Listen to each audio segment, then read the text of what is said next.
Welcome students, welcome to the lecture number 3 of chapter computer networks. Okay, in the previous lecture we have discussed about the network. Okay, what is basically a network, and also we have discussed about the benefits of the network. Okay, what are the benefits that we get if we establish a network of within our computers. Okay, so now what is the basic topic of today's lecture is that the evolution of networking. Okay, so when the concept of networking comes in the market, or what are the basically the initial stages of the networking, we are going to study about that, right? So the first information about the evolution of networking is that in 1969, okay, it is written that in 1969 the US Department of Defense, okay, they started a project and they given that the project name as ARPANET. Okay, in 1969 US Department of Defense started a project and the name of that project is ARPANET, and its full form is Advanced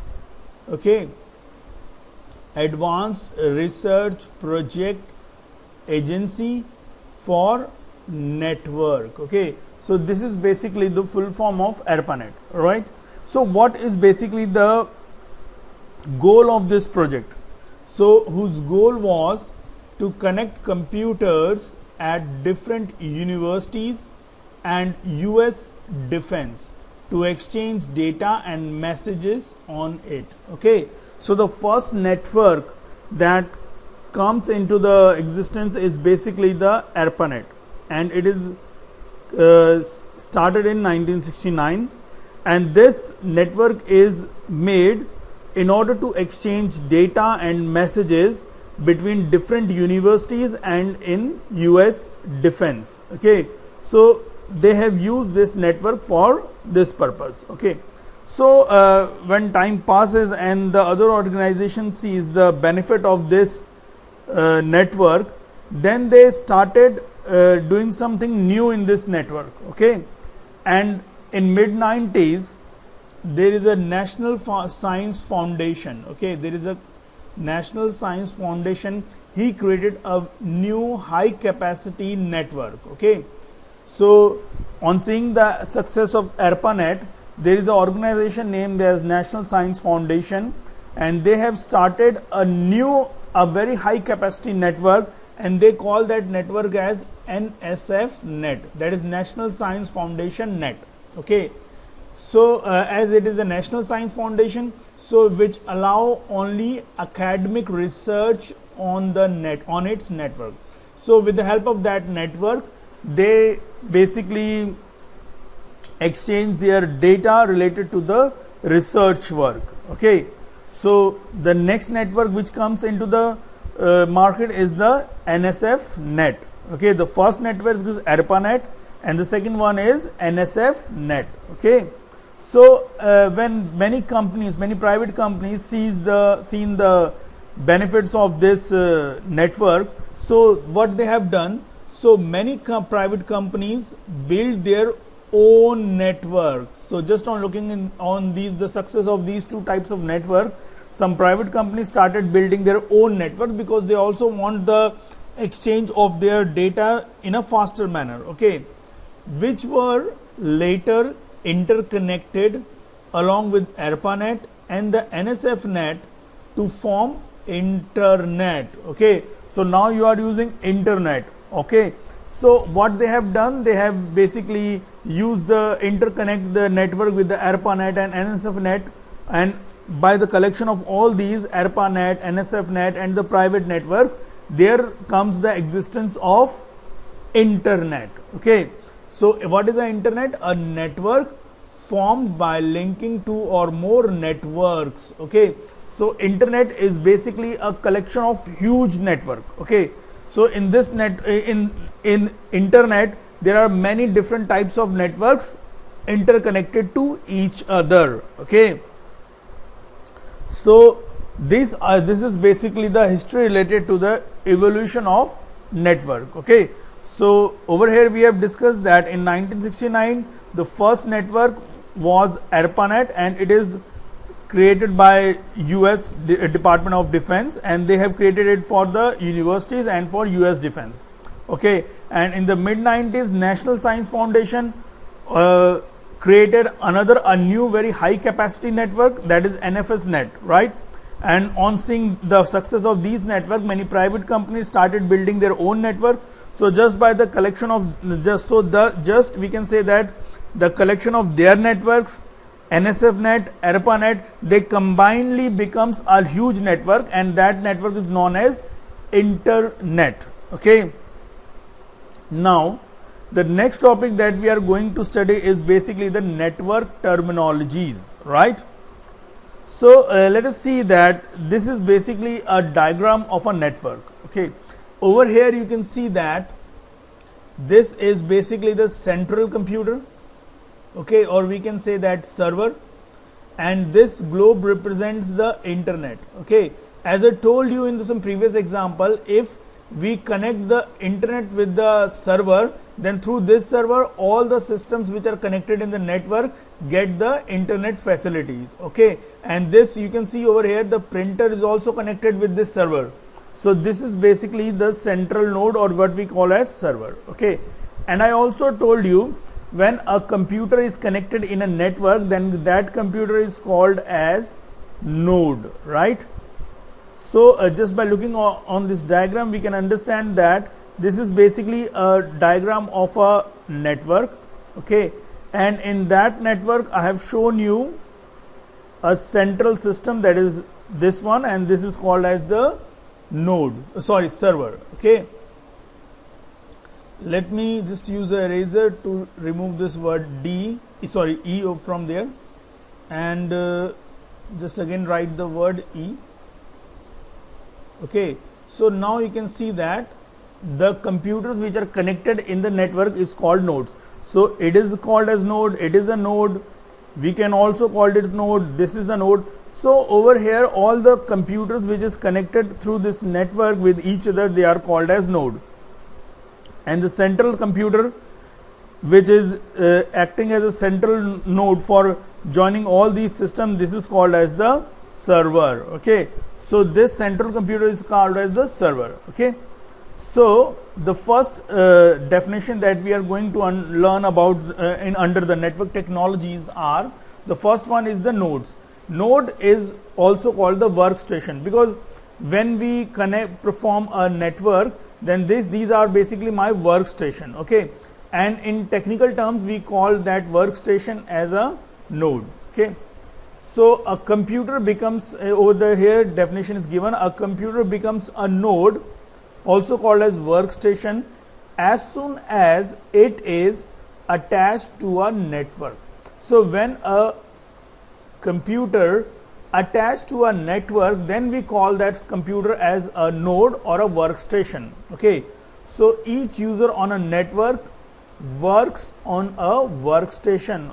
So when a user works on this computer, so we can say that this user is working in a workstation. So if there are no nodes, there would be no network. Obviously, for establishing the network, we first require the systems, because if there are no systems, then if there are no system, then how can I establish the network? Okay. The next term that we are going to study is server. So you can see that, as I already told you, this central computer is basically called as server. Why? The computer that facilitates sharing of data. Okay, so with the help of this computer, suppose this one is the A system, and suppose this one is the R system, and if they want to exchange their data, then the data first move from A to this server. Okay, and then from this server the data moves to the system R. Okay, so in this case you can see that through this server the sharing of the data can be done. Okay, as well as the software. As I told you in some previous examples when we are discussing about the benefits of network, I have given you an example of an organization which has to purchase many original software for each of their systems. but once they establish the network, then they have to purchase only the single copy of all the original software, and they put all those original software in this central machine, that is in server machine. And once all original softwares are stored in this server machine, then any system can access them, right? So in this way they are all using the this original software in their system also. So software and the hardware. So you can see over here a printer is attached with this server system. Okay, so if anyone wants to give the print command, then what will happen? Suppose this A systems wants to give the print command.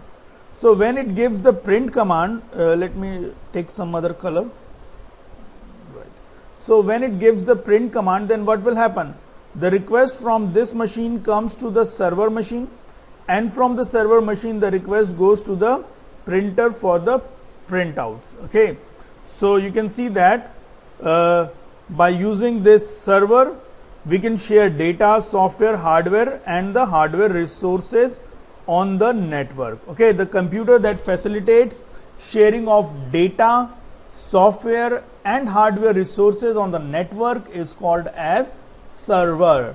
Okay, so I hope you understand what is a node and what is basically a server in a network. Okay, now the next terminology that we are going to learn is basically the NIU, that is called as a network interface unit, right? So what is the basic purpose of this NIU?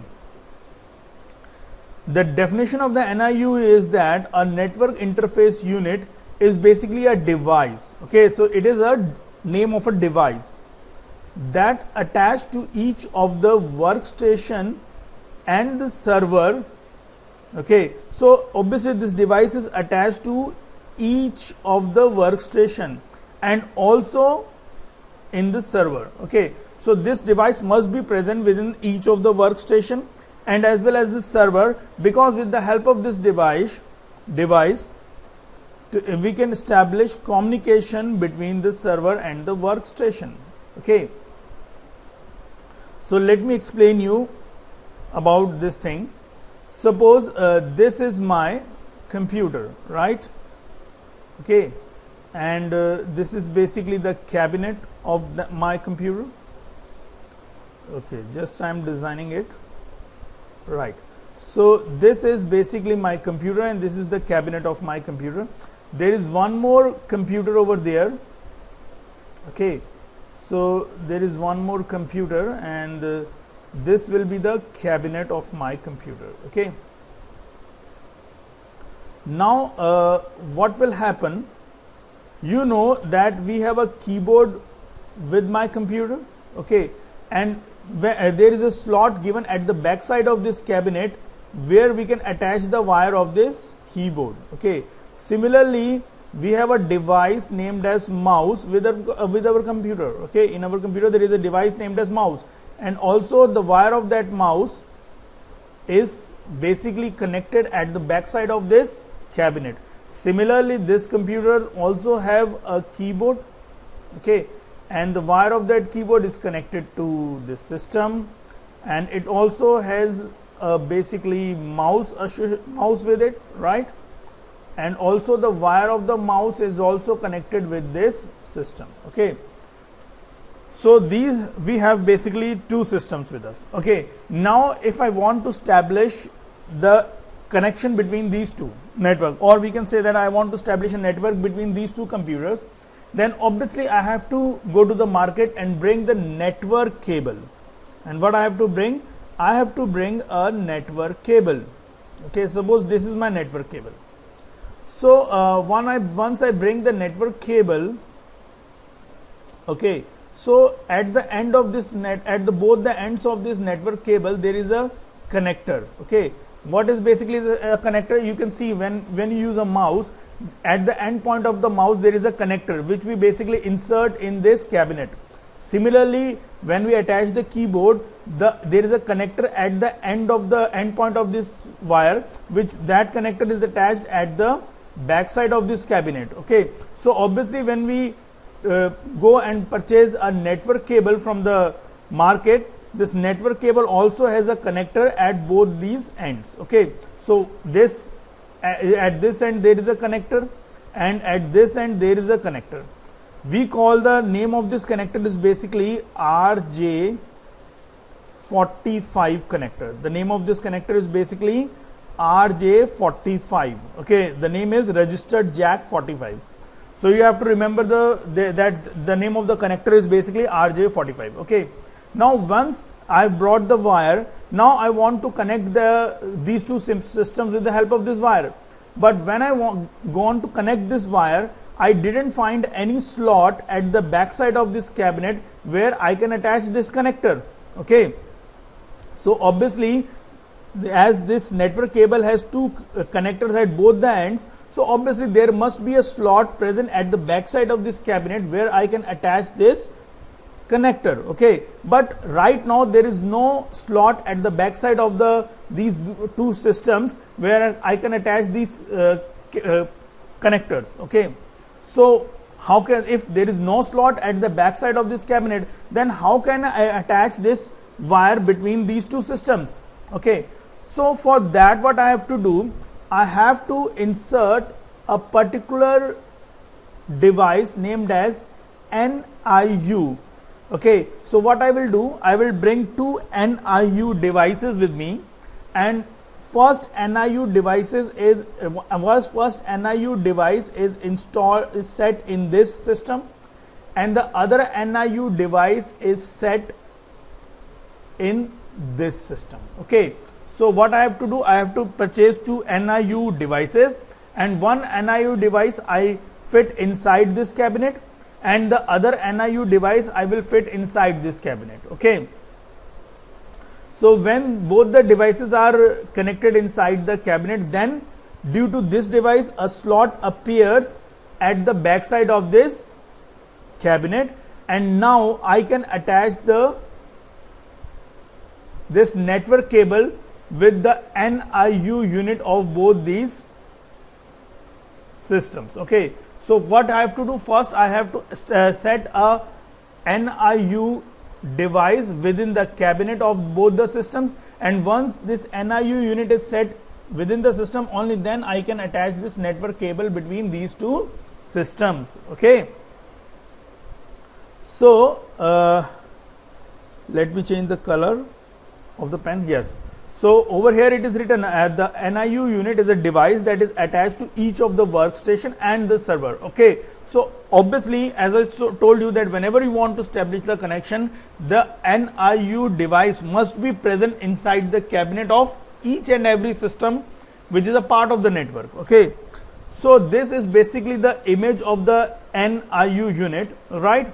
So this device is fitted inside the cabinet, and this portion of the device is shown from the back side of the cabinet, and this is the point where we connect the cable. Okay, so this is over here, it is written as Ethernet port. So basically we fit the network cable connector, that is called as RJ45 connector, at this point. Okay, so once this card is set inside the cabinet, then this portion appears at the back side, and this point will be used to insert the network cable. As you see that at the back side of the cabinet there is a port for inserting the wire of mouse as well as inserting the wire of keyboard. So similarly, when the device is fit in your cabinet, then this part is appear at the back side, and this port can be used for fitting the network cable. Okay, so NIU unit is why we are putting this unit. So basically, with the help of this NIU unit, what is the NIU unit purpose? That NIU act as an interface between establishing connection with the network. Okay, so with the help of this device only the connection is established between the network, because without this the workstation will not be able to share network resources or communicate with each other. So you can say that this NIU unit is basically an intermediate between the system and the network. Okay, so this device is basically used to communicate between the system and the network. Okay, without this intermediate a system cannot be a part of a network. Okay, so NIU, this NIU device is also known as terminal access point, that is TAP, and we also called it as network interface card, that is NIC. That's why you have seen the name written over here is basically NIC, that is network interface card. So when we talk about NIU or TAP or NIC, we are talking about the same thing, right? So one more important thing is that the NIC manufacturer, the company which manufactures the NIC, that company basically assign a unique physical address to each NIC. Okay, so what they put basically a unique number to each NIC, and this physical address is also known as the MAC address. Okay, so the manufacturer of this NIC put a unique number on each of his NIC, and that number is called as the physical address of this NIC, or also called as the MAC address, right? So full form of this MAC is basically media access control address. Okay, and in this example you can see that I have also taken another picture of this NIC, right? And you can see that there is a sticker written over there. Okay, and this is basically shown some numbers to me, right? So these numbers are basically the MAC address, or we can say that the physical address or the unique address which is fitted on each of the NIC card, right? So what is this? So you have learned that today that there is a important device for establishing the network, that is called as the NIU card, right? And this device is very essential for establishing the network, right?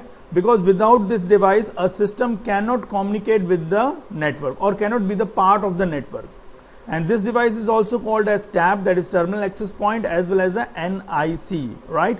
And each NIC card has a unique number fitted on it, and that unique number is called as the physical address or the MAC address of that device. Okay, and nowadays, as you know that whenever we purchase a system, so it is obvious that the system must can be used for the internet. So nowadays this NIC card is already installed or already fitted in your system. So nowadays the systems comes with inbuilt NIC card, but in the previous versions of the systems we have to install this, or we have to fit this card implicitly, right? We have to fit this card explicitly. So it means that we have to personally fit this card in the computer in the previous version of the systems, but nowadays all the systems are technically very sound, so all the systems already have a pre-fitted NIC card in it. Okay, so this is basically the types of network devices which we have learned today, right? So that's all for today's lecture. I hope you understand about all the network terminologies, right?